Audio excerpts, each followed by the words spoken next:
Are you tired of dealing with those psycho clients and you don't know what to do anymore and they are just getting on your last nerve?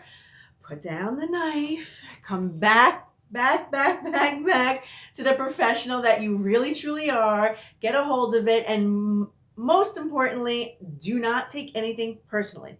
When I decided to not take anything personally from customers, it really changed my whole perspective and I was able to step back and not let the crazies get me crazy.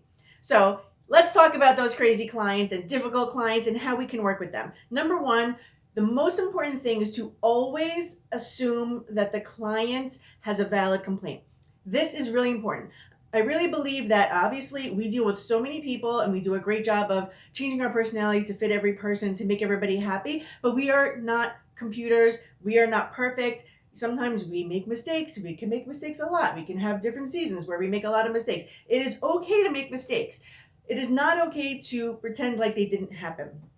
The most important thing we want to do to our clients is to let them know that we acknowledge the problem. All right, I see I messed up the appointment here. Let me see how I can fix it. So if they come at you at a level 10, you never want to match them at the crazy. You never want to go to level 10 with them. You want to be at a level 1, 2, and 3, and you want to bring them down to at least a 5 so you can actually communicate and they can feel heard and they can feel listened to, because that's what they really want. Most people know you're going to make a mistake here and there. Their appointment's going to get messed up. The computer's not going to do it. It didn't go through. The text message didn't go through. You forgot to call them back. You just put them on the wrong date. Things can happen all the time. Maybe, you might have broken a capillary as you were squeezing too hard for extractions. Anything can happen. We've all had these things happen. So it's really best to not pretend that they didn't happen and that we don't make mistakes. So I do not believe personally that the customer is always right, but I do believe the customer always needs to feel validated that their concern was addressed. It is really important. And most people are pretty happy when they feel like at least I've been heard.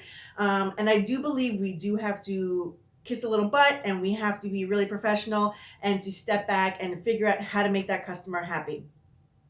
We all have those clients that we do not love when they come to see us, but think about it like this. When I have those clients, I think about how much money does that client make me a year? Okay, so your average client maybe makes you $10,000 a year. Do I want to take a $10,000 cut in my salary this year? No.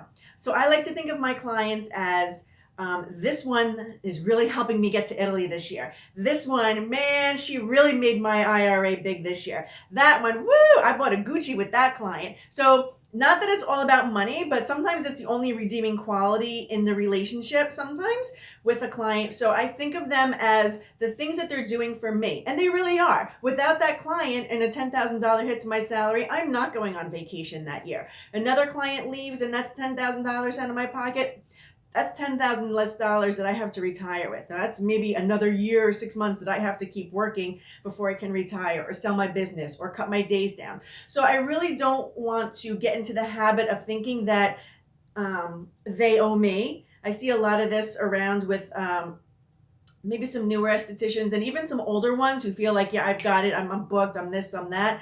I'm the bomb. But really, it's our customers are the ones that are driving our business. And we really need to step back and appreciate even the crazies because the crazies make the world go round, and there's always going to be crazies. There will always be that crazy client, no matter who you are, where you're working, or coworker, there's always going to be them. So you really just need to step back and not take it personally and really just accept people for what they are bringing to your business, and that is their money and their referrals.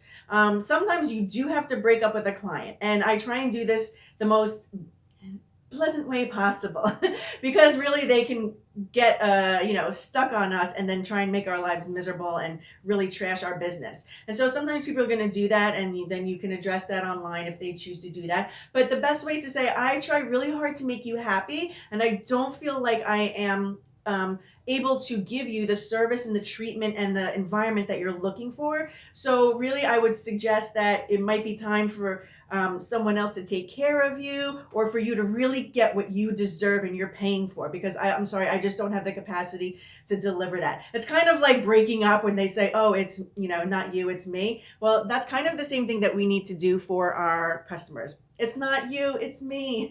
So that's okay to do that. It's totally fine. And like I say, we just have to really be accountable for our business and for the mistakes that we make. you really need to bite your tongue, and you could always say things with a smile. And sometimes, you know, our attitude can come through in text, even though we don't think it can. You know, sometimes adding that little smiley face, or I really appreciate you with exclamation points, but I don't think I can serve you anymore. It's okay to do that. Find the best, most professional ways, and find the person that you know who is always really professional, and ask them how to give a really professional response. There are definitely people on the internet who are great for that. I personally, I have my mother who is, you know, she was an HR director, so she has all those keywords to use when you don't want to deal with someone anymore, or how to maybe change and use some reverse psychology in dealing with someone. Don't be so quick to get rid of the crazies, because we also don't know what they're going through. Maybe they just need someone to talk to and then they're fine. You know, a lot of people get crazy filling out the paperwork, and then I don't want to fill out this paperwork. And then if you explain to them why you need to ask these questions, then they're okay. And then you find out, oh, my husband, I just found out he was cheating on me, and that's why I came in all crazy. And they take it down. So we have to lead the way in being professional, in taking it down a notch, and giving service with a smile, even to the crazies.